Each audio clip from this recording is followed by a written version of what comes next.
It is too hard to see a bulk billing doctor in our suburbs and towns and communities right around Australia. More doctors than ever are digging into their patients' pockets. It's never been harder to see a GP. A new report revealing today less than 1 in 4 GP clinics offer bulk billing to all adult patients, a drop of more than 11% in just the last year. If that trend continues, it will be utterly catastrophic for Australian healthcare accessibility. And it's leaving patients with hefty bills, forced to cough up on average $41 for a standard consult, more than 3% higher than last year. Tasmanians facing the biggest out-of-pocket costs in the country, where less than 1 in 100 clinics bulk bill. I noticed that it's gone up in price. $68 just to go and have a 5-minute appointment. I actually think it's a rip-off. Last financial year, more than 1.2 million Aussies dodged the GP because they were worried about the cost, double the year before. Well, I do put it off sometimes, yeah. It's sort of balancing between,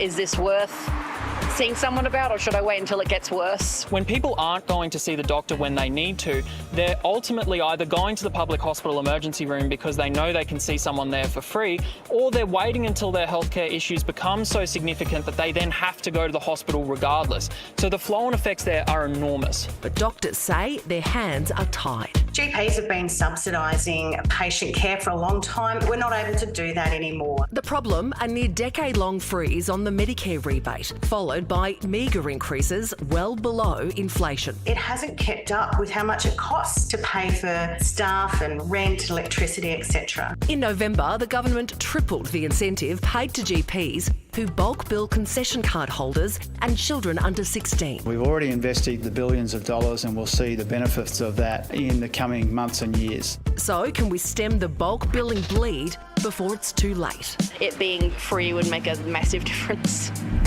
Well, Dr Charlotte Hespe runs a clinic in Sydney's Inner West. Her clinic does offer bulk billing, but not to everyone. Doctor, how do you decide who gets bulk billed and who doesn't?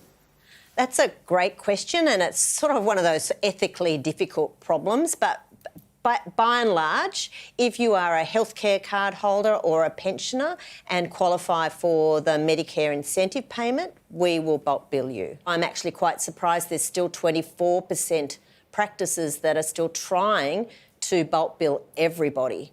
My practice is really struggling to be able to keep its doors open, and we do a mixed billing where we do have people paying and we have patients that we bulk bill. The government has just thrown billions of dollars at Medicare to fix the problem. Why hasn't it been enough?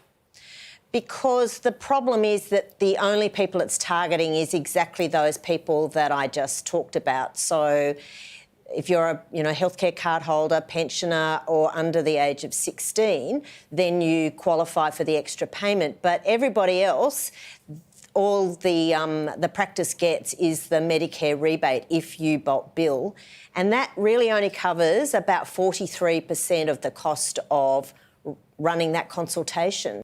Do you think patients who can pay should pay? Medicare was never designed to have it as a free access. It was actually always designed that there was a gap payment. And if you look at systems around the world, I think people value something that they pay something for. So it really depends on what you're wanting from the system that you're asking for. From my perspective, I want healthcare accessible to everybody and affordable to everybody. And at the moment, that's just not the case. So, Doctor, is there almost a gap between the people who you talked about who do get bulk billed and the people who can perhaps afford to pay? Is there a group of people in there who really do struggle and maybe aren't going to the doctor as much as they should be? Absolutely, and that's where you put your hammer on the nail. And the big problem for me is particularly young families with small children whose income is not particularly high, may only be single income, and they certainly can't afford to easily pay the gap, but they don't qualify for the Medicare incentives. So is it a matter of putting more money into it, or do we need to look at the whole structure of the healthcare system?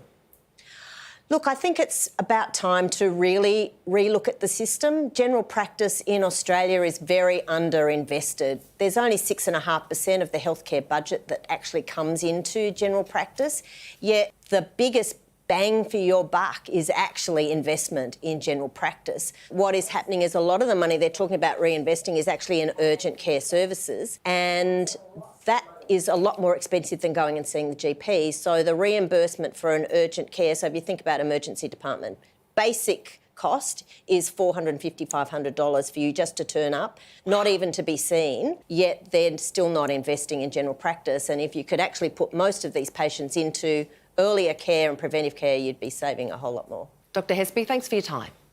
Thank you.